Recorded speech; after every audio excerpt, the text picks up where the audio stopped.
Well, I'm joined now from outside his party's conference in Perth by the Scottish Greens co-convener Patrick Harvie. I was going to say, Patrick Harvie, how blessed you are being in the fair city, but it does actually appear to be raining. Well, we've had mixed weather in Perth, to be fair, but there's been a very good atmosphere inside the conference, not only as we celebrate the election of our additional MSPs in the most recent Holyrood election, but prepare as well for the local elections next year, where we'll be fielding by far the biggest number of candidates ever, and with the capacity that we've grown across the country to get out there and campaign on a scale that's been lacking in the past. So we're really optimistic about the achievement of getting more councillors elected right across Scotland. Can I get your view immediately on something Gordon Wilson, I hope you could hear him, was talking about there, where he's keen on the idea of separating a campaign for independence from the SNP running the Scottish government. And he talked about perhaps having, even if it's just initially a think tank, some sort of thing that's independent of the SNP, which would involve people like yourselves. Presumably, you would welcome that. Well, I would welcome that kind of development. I think one of the challenges to get over in that is how you would ensure that the multiple arguments, the many cases on independence would be heard within that rather than just one dominant voice. That was one of the problems of the 2014 Yes Scotland campaign. I think we've said that openly in the past. I think the diversity of arguments about what an independent Scotland could be like is one of the strengths in a democratic system. We should be celebrating diversity of arguments as a strength in our culture, not regarding it as a weakness. There are different arguments to be made about what kind of policies or directions or economic future the idea of an independent Scotland could encompass.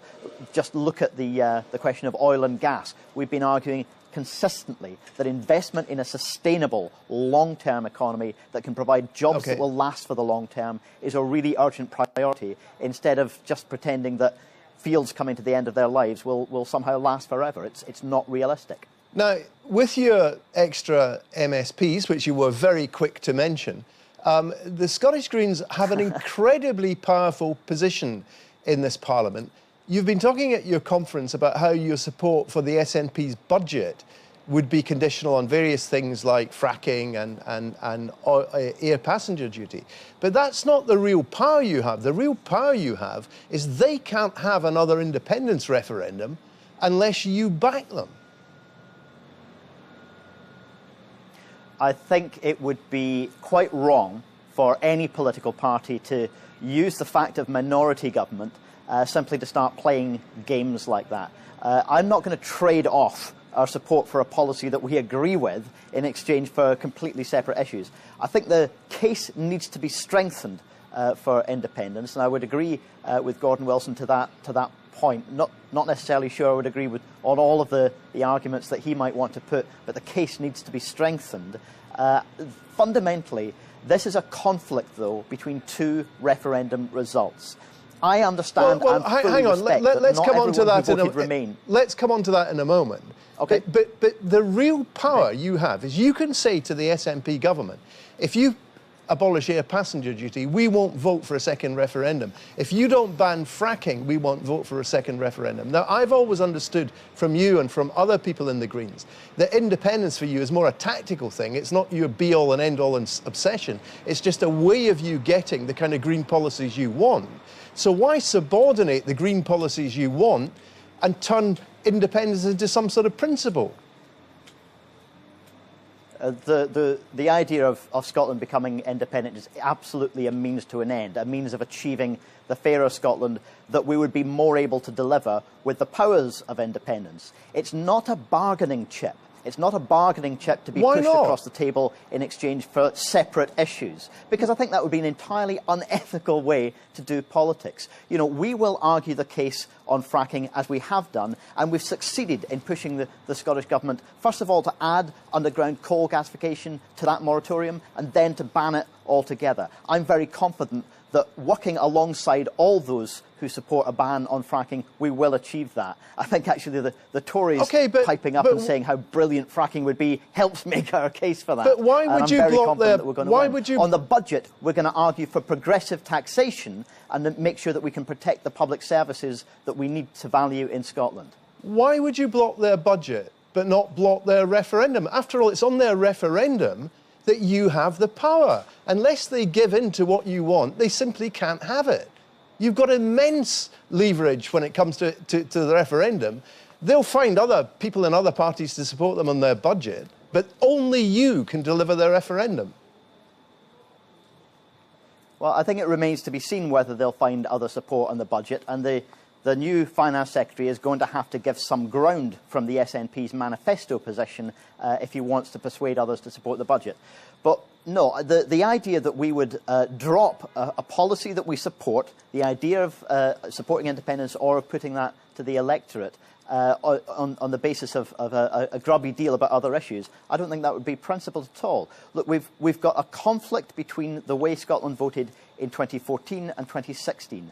I know and respect that not everyone who voted Remain this year will suddenly want to switch and support independence, but similarly, we also have to respect the fact that not everyone who voted No in 2014 is willing to see Scotland dragged out of Europe against our will, surrendering rights, having rights taken away from people that we did not vote to surrender. 62% of us voted to Remain, and that mandate is being utterly disregarded by the UK government. And I think the case is strong that the people of Scotland need at least the possibility of having that question put to them so that they can resolve that conflict in the only way that is legitimate, a democratic process, a vote of all the people, including the people who were denied a vote in this year's EU referendum, like 16 and 17-year-olds and EU nationals whose lives are now in such turmoil as a result of that. Isn't your argument there, from a democratic point of view, a bit iffy to say that somehow or other a pretty clear referendum vote that was made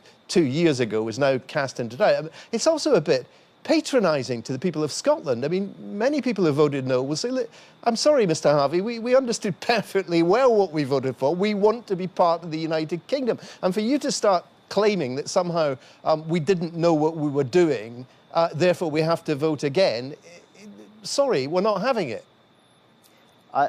I don't claim for a moment that people didn't know what they were doing. We had a long and engaging debate in the long run up to that campaign. But the reality is, if you voted no and then you voted Remain, you're not going to get what you want.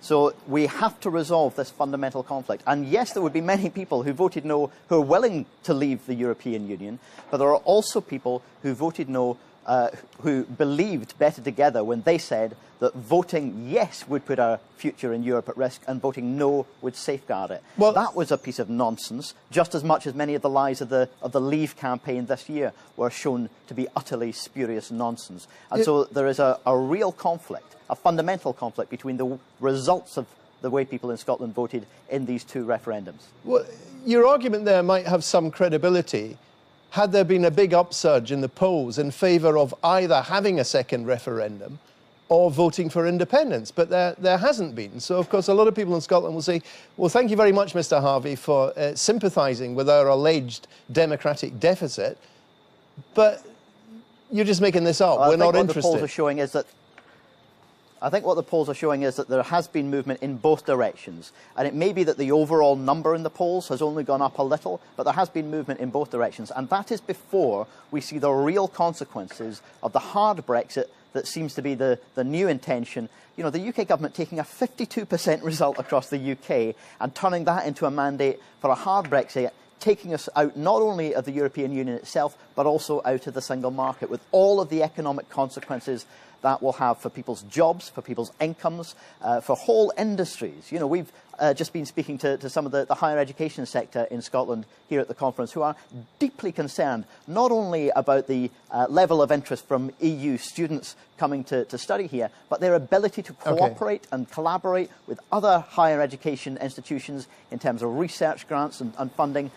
Scotland's made a fantastic contribution to a lot of those kind of projects. That's the kind of thing that's being put at risk. And as people start to see the consequences of that hard Brexit that Liam Fox, Boris Johnson and others who have no regard at all for the way Scotland voted, that's what they're aiming for, and I think people in Scotland will reject that. Very briefly, to come back to the beginning of this conversation, there seems to be an acceptance, including within the SNP, that some aspects of the prospectus for independence, particularly the currency, were not really convincing enough. And of course, we've also had the collapse in oil prices and the possibility of a large deficit in an independent Scotland. Would you, everyone keeps saying these issues have got to be addressed, but the problem seems to be they're not, as a matter of fact, being addressed, are they? We're not getting any answers on that. Well, the Scottish Greens, I think, are the only party who've made any credible effort to suggest an alternative economic path for Scotland that ends our reliance on fossil fuels but invests in economies and industries that will create the jobs that communities, particularly those most reliant to fossil fuels, they need to see a positive future rather than, as with previous waves of deindustrialisation, people just being left on the economic scrap heap. We're also trying to do work, and we'll continue that during this year, on the alternatives of currency. But the idea of a currency union with a non-EU member state, if we were to become independent and seek to be a full EU member, I think that's even more problematic than it was in 2014. So I'm glad that there's some willingness to start finally looking at laying the groundwork for the other options that need to be made credible, need to be made realistic options for Scotland. All right, Patrick Harvie, we'll have to leave it there. Thank you very much. I'm sure the sun is about to come out. Thank you. Now,